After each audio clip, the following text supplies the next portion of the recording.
right, friends, welcome back to the Holistic Trauma Healing Podcast, or welcome back to my YouTube channel if you're watching this from YouTube.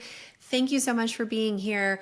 This is probably going to be my favorite one of the entire series because it is about authenticity.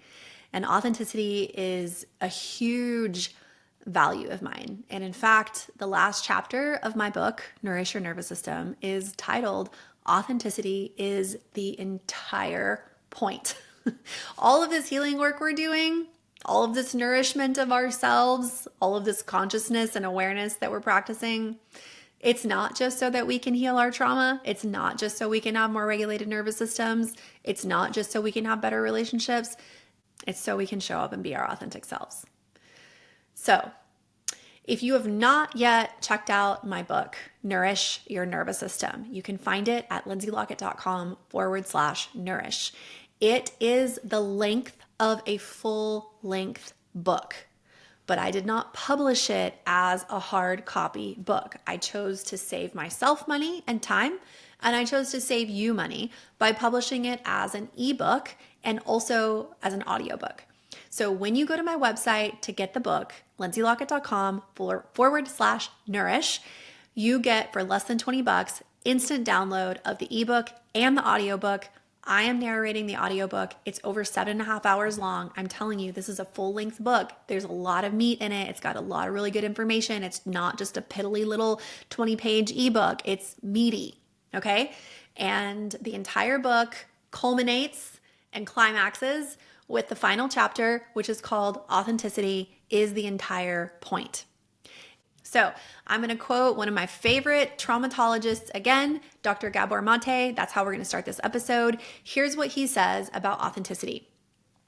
Taking responsibility means recognizing that you're the one who can now begin to recognize those patterns, which until now have remained hidden and automatic, and start to do the work to change them, which is really just the work of honoring and literally embodying your own true, authentic self.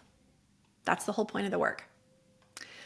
As I said, all this work is undoubtedly going to help us process trauma. It's going to help us make peace with the difficult experiences of our lives. It's going to help us outgrow adaptive survival patterns. It's going to help us have healthier relationships. It's going to help us have healthier relationships with ourselves. Absolutely. But the healing journey is really nothing more than scraping off the layers of who you're not so that you can embody more of who you are, who you truly are. And when it comes to authenticity, literally no one can teach you how to be your authentic self. You already know how to embody your authenticity. You just don't know that you know. Chronic nervous system dysregulation, adaptive survival patterns, conditioning, emotional malnourishment, all these things that you've had to put on hide your authenticity. But your authenticity naturally emerges when you learn how to feel safe in your body, when you nourish yourself in wholeness, which is what this entire series has been about, and repattern those adaptive responses. Authenticity is already in you. It always has been. There's never been a moment of your life where your full authentic self wasn't already here. There's nothing else that you need to do, to learn, to feel, to be embodied in your authenticity. You are already authentic. You just have to uncover it. It's not even about discovering it. It's already there. You just have to uncover it. And the whole point of Nourish Your Nervous System is because authenticity isn't possible without a well-resourced and nourished nervous system. Inevitably, you're going to encounter people and situations that require the resources of your nervous system. If you're a parent, your children require the resources of your nervous system. If you're in intimate relationships, your partners require the resources of your nervous system. Your job requires the resources of your nervous system. And this is unavoidable, right? Just being a human requires the resources of our nervous systems. We shouldn't try to avoid or prevent all stress. But the more resourced your nervous system, the more you can stand in and embody your authenticity, whatever or whoever comes your way. So on Instagram, my followers often tell me that the thing they love most about me is my authenticity. And they come into my space again and again and again because they see my embodiment of authenticity, the best way that I can embody authenticity on social media, and they want that for themselves. I'm not surprised. Authenticity is attractive. Like, you know someone when they're authentic. You either love them or you hate them. Authenticity is polarizing as fuck. It's like a magnet, right? Magnets either like suck each other together and stick together hardcore, or if the wrong ends are trying to come together, they repel each other and you literally can't push them together, right? Authenticity is the same way. People are either going to love it or they're going to hate it. And I will tell you something wildly truthful about authenticity. You know it by how it feels. You know it by how it feels. You desire authenticity because living inauthentically feels like shit. Sure, it may get you some acceptance or some social clout, or maybe it allows you to blend in, but living inauthentically doesn't actually feel good. That's why so many people are so chronically ill. They've had these adaptive patterns that have become what they think is their personality for decades sometimes. They don't actually know who they are. And maybe they think that living inauthentically provides a surface level faux feeling of good because we're all programmed to believe that feeling good means you're socially acceptable, you're pretty, you're perfect, you're very responsible, you're quiet, and you're camouflaged. But you don't truly feel good. Not really. And it probably takes a lot of like alcohol or weed or pills or scrolling or TikTok or something to numb or distract you from how bad inauthenticity actually feels. But if you slow down and get quiet and start listening to your body, she's going to tell you really quickly how awful she feels trying to maintain this facade of quiet, responsible, pleasing, perfect put togetherness. Maybe your body's already telling you. Maybe you're already feeling like this is not working for me. And listening to your body is really simple, but it's not easy. We've been conditioned to silence and avoid our body's wise messages that come in the form of sensation and feelings. And we have been conditioned to outsource this wisdom of our bodies. Instead of listening to ourselves, we outsource it to experts and science, right? Oh, because science says so. And yet, once you start listening to your body, it's actually really hard to stop. It's difficult to go back to sleep, to go back to the conditioning, to go back to outsourcing your inner authority. The conditioning is like an ill-fitting shoe, right?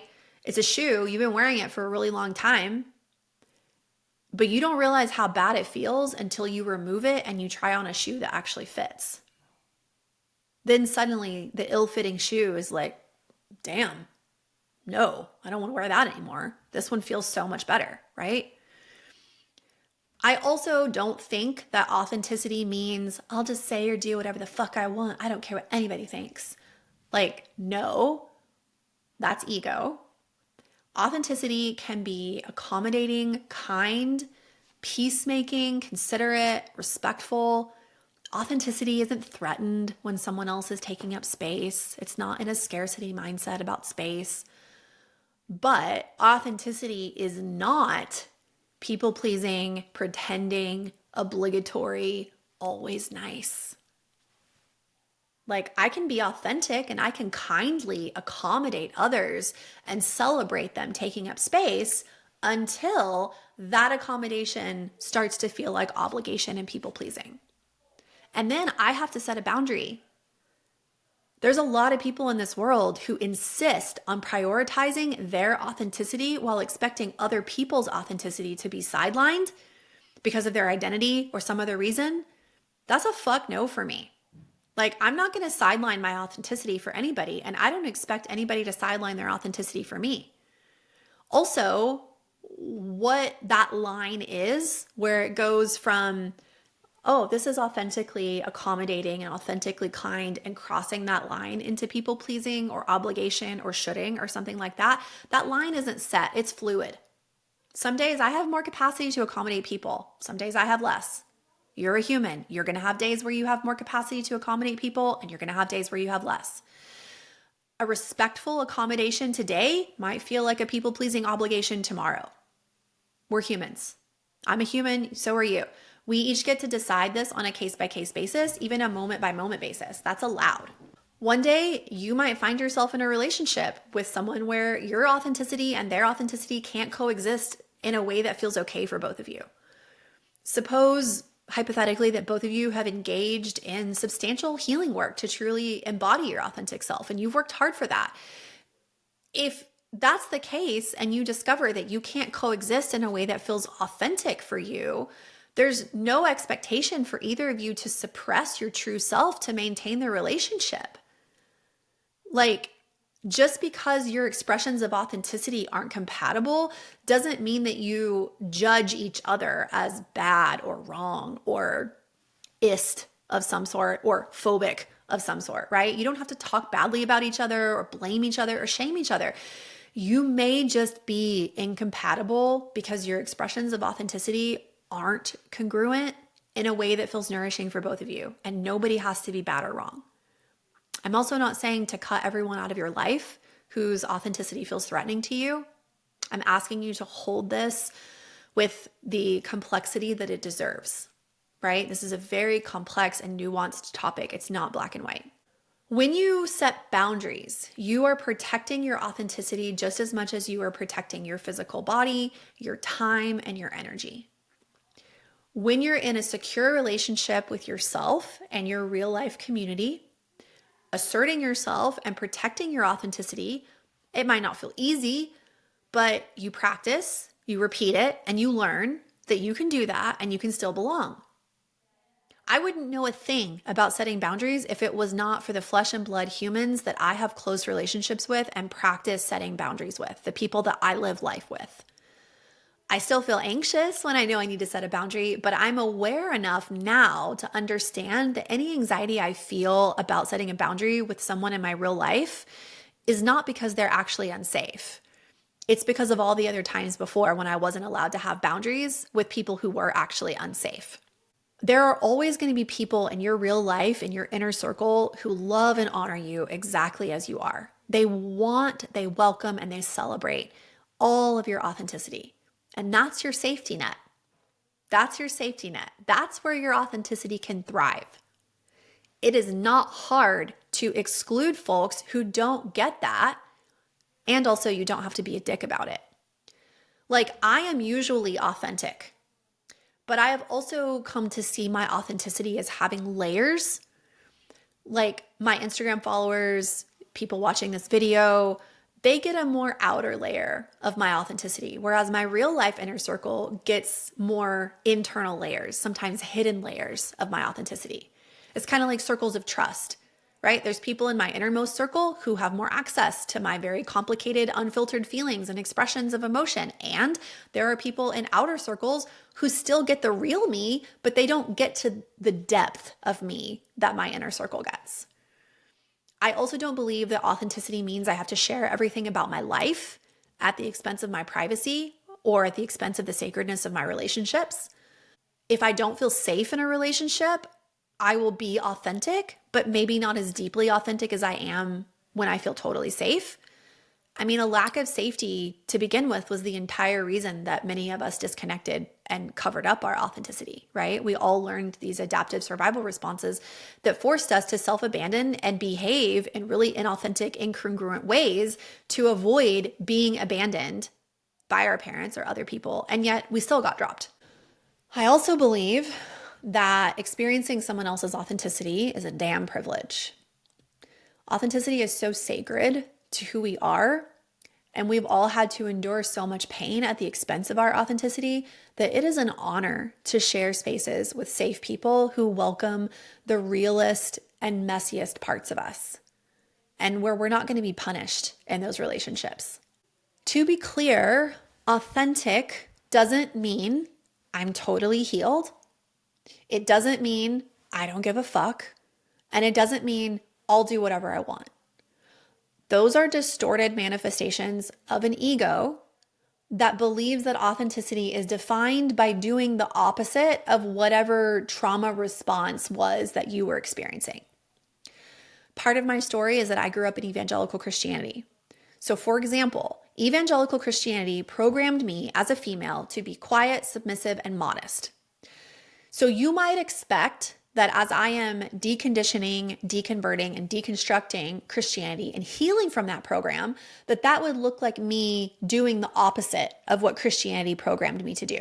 So instead of being quiet, submissive, and modest, then healing that means I become loud, dominating, and immodest. That's how I would reclaim myself from Christianity. And in many ways, I do many of the opposite things. Like, not to give Christianity the middle finger, but I do many of those opposite things. I am loud sometimes. I am immodest sometimes when that feels authentic for me. However, I do not need the whole world to look at my body or hear my loud voice to feel like I'm living authentically. It's not the what that matters as much as the why. Embodying my authenticity does not mean that I have to give a big middle finger to Christianity by now doing all the things that I wasn't allowed to do. Embodying my authenticity means once I've become aware of the programming, in this example, the specific programming of evangelicalism to teach me to be quiet, submissive, and modest, and I notice how that programming is showing up in my life, I challenge it.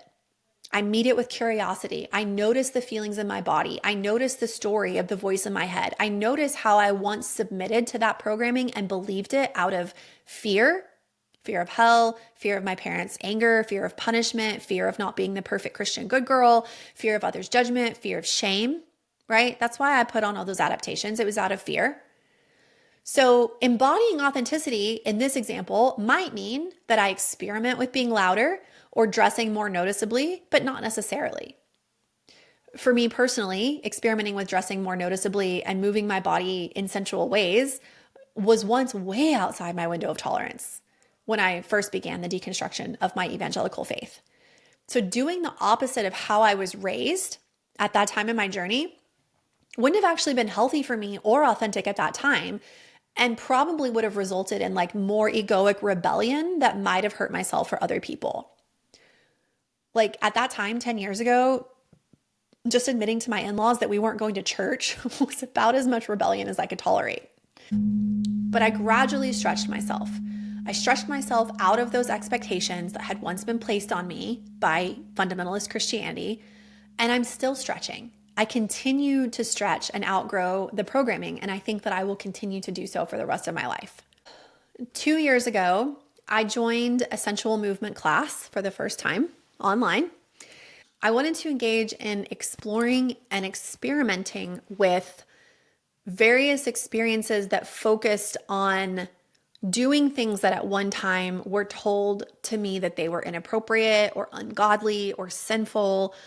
And I wanted to have the experience of doing those things and focus on how I felt in my body and notice what feelings they evoked. So did they evoke feelings of authenticity? Did they evoke feelings of expansiveness, of nourishment? And noticing how I felt when I watched people dancing sensually on videos online is what prompted me to sign up for this class. It was a huge movement and curiosity. For about 2 years before I enrolled in my dance class, I had been fascinated by videos of pole dancing and sensual movement. I felt an intense curiosity and a desire to learn how to move my body in this way. It was very attractive to me. But my journey into sensual movement did not start with any awareness of my desire. It actually began with a lot of really uncomfortable, judgy feelings. When I first came across women pole dancing, stripping, and moving sensually online, I felt repulsed, uncomfortable, squirmy, bothered, ashamed, irritated. I also felt jealous, interested, fascinated, intrigued, and turned on. Full range, right? Very complex, very dissonant feelings. How could I feel so uncomfortable and so fascinated at the same time? How could I feel so squirmy and interested? How could I feel irritated and turned on and insecure all at the same time? Like, the stories that were in my head when I would watch sensual movement, like, it was some of the most dissonant stuff I've ever felt and thought in my life. It would be like, I would think, oh, how could any self-respecting woman, a mother no less, share videos of herself like that? And then simultaneously, oh, I could never do that. And then simultaneously, damn, she's hot. I want to be hot like that. And then simultaneously, I wonder what her husband thinks. Like, can we just be honest that we all have these voices in our heads, that we all have these very complex, dissonant stories in our heads that seem to pull us in multiple different directions and we don't know which one to choose? It's such a normal human experience. But my discomfort, fascination, and lust aside, I judged the women I watched as bad and wrong because they were poking at the discomfort that already existed in my body. I automatically judged them based on what they were doing in their videos because of how I felt about it. Had nothing to do with anything they were doing. It had to do with how I felt about how they were doing. Since curiosity is a value of mine, I sat curiously with this. And once I got underneath, like moved all that judgment out of the way and like scraped it back and scraped it back and scraped it back, guess what I found? Guess what I found underneath that? I found all of this shame, and then I scraped past the shame, and then I found a belief, oh, I'm not supposed to do that because that would mean I'm bad. And then I scraped past that and I uncovered that, and then guess what I found? Desire. These layers of shame about my body, sexuality, pleasure, my desires, they were just conveniently like patched over with a bunch of bypassing and denial and avoidance and fear, which were themselves then patched over with a bunch of excuses and conditioning and justifications, right? We are really clever in how we cover our authenticity. Being a good Christian girl and a godly wife and mother meant that I was supposed to fight off and deny my desires. And shame is the most effective tool on earth to guarantee that somebody's desires are going to stay dormant and covered and hidden. So whether I shamed myself, which I did, or I felt shamed by others, which I did, both were effective strategies to keep me and my desires far from each other. Until in January of 23, I reached a point where I could not continue suppressing my longings and my curiosity. So with fear, with resistance, with trepidation, with nervousness, and with excitement, I enrolled in a year-long online dance class to teach me how to move my body like all those women that I'd been watching in videos whose movements poked at all of my squirmy, bothered, insecure, turned on feelings, right? The quickest way to self-growth is to submit yourself to the people who trigger these things inside of you and let them be your teacher and you be the student. 3 months later, after I started dance class in January of 2023, I worked up the courage to post myself in a video dancing on Instagram. And wouldn't you know it? Some of the comments I received sounded exactly, I mean verbatim, what the voice in my head sounded like for the 2 years before I enrolled in the dance class. So some actual comments that I got, this is so unnecessary. How do your kids feel about their mother posting seductive videos? Mine would be mortified. I'm left wondering why you would go to this level publicly. And my favorite of all, sexually awkward, cringe, like watching a baby giraffe try to stand. After that comment, the giraffe became like a spirit totem for me, and I bought that giraffe pillow that's sitting on that chair behind me as a representation that I'm a baby giraffe trying to stand, and it's okay if I'm cringe, and it's okay if I'm awkward, and it's okay if I don't know what I'm doing. Everything is a mirror. So although I've never left anybody a comment like any of these comments sounded so similar to the shaming, judgmental voice that kept me from taking the leap and joining this class for 2 years. So I understand the dissonance that we feel when we come across strong, embodied, authentic women. Women who aren't afraid of their bodies, women who aren't living in shame. I've felt it too. It's tough. And we even will say things like, oh yeah, I'm all for women being free to express themselves, but not like that. Say it, girl, say it, but not like that. Wear it. Oh, wear it. You're rocking it, but not after a certain age. Flaunt it, but only if you're thin. Post it, but only if you're good at it. Right? Is it any wonder why we're still so disconnected from our authenticity? Living authentically. If you're going to come into the world authentic, you have got to be prepared for the onslaught of comments like that you are going to get. And probably worse, it requires a well-nourished, well-resourced nervous system. And if you lack those resources from within, you're going to get one whiff of someone's disapproval or disappointment in you, and you will go back into the protective shell of inauthenticity. Without a well-resourced nervous system, you will say yes when you need to say no. You will value others' opinions more than your own, and you will outsource your decision-making out of fear that you are making the wrong or unpopular choice. You will censor and silence yourself to avoid paying social consequences for speaking your truth. You won't take the risks required to do what you dream of. You will continue to live under the thumb of adaptive survival patterns and dysregulation and miss out on the freedom of authenticity. You won't take new risks. You won't try new things. You won't unlearn old patterns. You won't relearn new patterns. You won't shed belief structures and societal expectations. None of that will happen. All of those are very contractive things. We need to be aware of the contractions, question them curiously, and try the big, risky, expansive thing anyway. And this is the process of expanding into authenticity. Newsflash: other people are going to have problems with you. They are going to have problems with how you express yourself, how you dress, what you post, what you say, how you show up, how you carry yourself, how you talk, what you do in relationships. People are going to have problems with it, and it will have nothing to do with you. You're just the mirror. You're just reflecting back to them their unhealed, stifled, censored, inauthentic parts. To be clear, enrolling in Sensual Movement class was not my ticket to authenticity.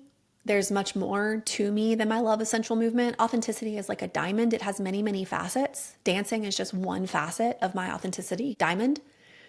Again, the what you're doing doesn't matter. It doesn't matter what you're doing. Dancing sensually, starting a new business, getting a divorce, having a kid, moving across the country, picking up a new hobby, joining the gym, whatever you're doing. I will celebrate your growth, success, and happiness, whether I agree with what you're doing or not. Because I don't care how a woman is discovering herself. I just care that she's discovering herself. Full stop. And that she's discovering herself through her own lens of herself and not through other people's perspectives of her. And the same goes for men, but I don't have any lived experience in a male body with conditioning that encourages inauthenticity. I only have the female experience. My window of tolerance is so much wider now, and my life is fuller because of it. My life is much more expansive now than it used to be. I am so grateful to every past version of myself for doing the work that I've done and for how it's constantly bringing me back to myself and challenging me to grow and leveling me up to places I never dreamed of. And I want you to know that this is possible for you too. But it's not a linear process. We're not starting at point A and ending at point Z. It's more like a spiral. You'll start up here, have some awareness, then you're going to get to a new level of clarity about something, and it'll feel like you found a new edge. Months or years later, you'll circle around it again, and you'll gain more clarity and more awareness. And each time around and down the spiral, you get closer and closer to the center of love and of who you are. So I would love to see you nourishing yourself, not because you're trying to heal or fix trauma, not because you're trying to heal abandonment or abuse or pain. I want you to nourish yourself because living malnourished isn't working for anybody. And we're nourishing ourselves not to get to some magical point in the future where we never experience hardship or pain. We're healing so that we can collectively and individually try to create the more beautiful world our hearts know is possible, to borrow from Charles Eisenstein. And it's going to require nourishing ourselves back to life. And it's going to require showing up for ourselves in all the ways that our parents and caregivers neglected to, or abandoned us in, or didn't do. It is hard work, but it's so rewarding. And authenticity is a magnetic energy that speaks for itself with no words. You know someone in their authenticity. You can feel it. You can feel yourself when you're being authentic. You can feel yourself when you're not being authentic. And so I want to encourage you to resource yourself. You cannot over-resource yourself. And the more resourced you are, the more you're going to be resilient to stand in your truth and to stand in your authenticity, regardless of who or what comes your way. It's that important. And there's only one of you, and the world needs you and your gifts and your talents and your magic and your medicine. And if you're living with a bunch of trauma responses covering over all of that, then you're not going to be able to do the important work that you're in this world to do. So here's to nourishing ourselves back to life. Here's to nourishing ourselves in wholeness. Here's to nourishing ourselves so that we can show up and be embodied in our authenticity, no matter who or what comes our way. And here's to nourishing ourselves so that we have the discernment to know who is safe and who isn't safe with this precious gift of our authenticity. Thanks so much for joining me for this episode. Once again, if you want to check out my book, Nourish Your Nervous System, you can do that at lindseylockett.com/nourish. You will get it as an instant download, as an ebook, and as an audiobook. I read the audiobook. It is over 7.5 hours long. It's a full-length book. It's packed full of juicy tidbits of information, personal stories, miracles, information, and more. And I'd love for you to get your hands on it. If you can't afford any of my other resources, I made this one really low cost. It's less than $20 on purpose. Thank you so much for joining us in this series. And we are done with the Nourish Your Nervous System series. Bye-bye. Thank you so much for listening all the way to the end of this episode. Stay in touch with me by joining my email list at lindseylockett.com/email. And feel free to follow along on Instagram at I am Lindsey Lockett. Finally, you can check out all of my offerings, including courses, private coaching, and workshops on my website at lindseylockett.com.